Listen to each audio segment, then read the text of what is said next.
Au Cameroun, environ 190 000 femmes sont perdues dans leur sexualité ou sont brimées du fait de l'excision, un phénomène qui touche 1,4% de Camerounaises.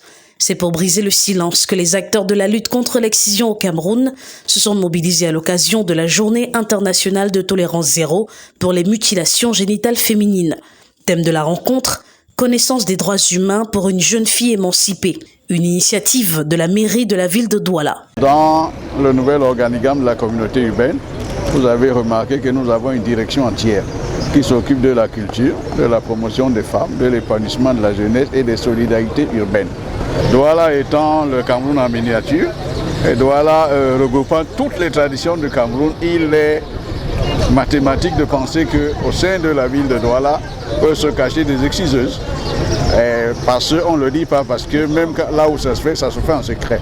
Et il est donc question, parce que nous avons dans la société civile des gens très expérimentés, de bâtir des réseaux avec l'appui de la communauté urbaine qui peut permettre de débusquer ces phénomènes et maintenant de trouver des stratégies pour inverser la tendance. Les stratégies étant d'abord de trouver les problèmes, mais d'identifier les excusés, de promouvoir leur reconversion.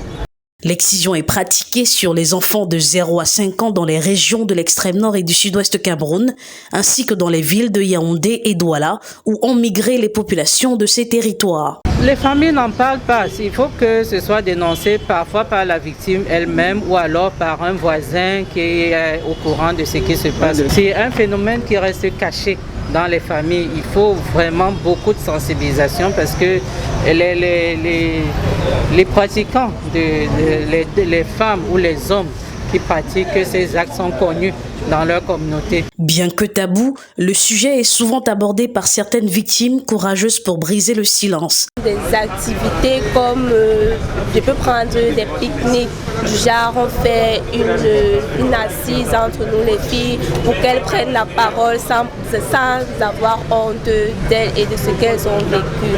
Nous nous disons qu'en faisant cela, elle peut gagner confiance en elle davantage et elle pourra se lever demain et parler de ce qu'elle a vécu sans avoir honte. Nous organisons aussi des meetings entre nous pour celles qui veulent entrer dans notre association parce que c'est ouvert au public, c'est ouvert à tout le monde. Côté association, des efforts sont faits pour stopper le phénomène. La PAFA a plusieurs angles de travail. Il y a le premier angle qui est prophylactique, donc c'est de la prévention par la pédagogie et la sensibilisation. La femme et la jeune fille sont au centre de leurs préoccupations. Merci. Les violences basées sur les violences sont un phénomène, un fléau temporel et enraciné.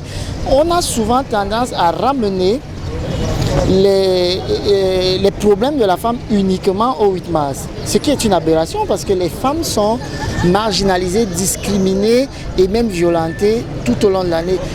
Nous avons choisi cette journée spécialement en accord avec la mairie pour montrer à l'opinion, surtout de la ville de Douala et à l'opinion nationale et internationale, qu'au Cameroun, les questions déjà intéressent la PAFA et la mairie de Douala. L'excision est pratiquée dans 29 pays à travers le monde, malgré les lois mises en place pour dénoncer et traquer les auteurs. L'article 277.1 du Code pénal camerounais prévoit une condamnation de 10 à 20 ans.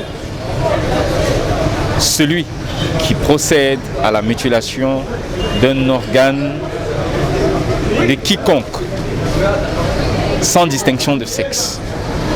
C'est-à-dire, si les mutilations génitales portent sur les organes d'un homme, on subit les mêmes peines. Si les mutilations génitales portent sur les organes d'une femme, on est frappé des peines prévues par cette disposition légale. Chaque année, le ministère de la Promotion de la Femme et de la Famille s'investit dans l'information du public et la formation des responsables religieux et traditionnels pour mener le combat. Des associations travaillent également auprès de celles qui pratiquent ces mutilations en leur proposant des formations comme aide à la reconversion. L'objectif étant de stopper ce phénomène qui détruit des vies et des familles.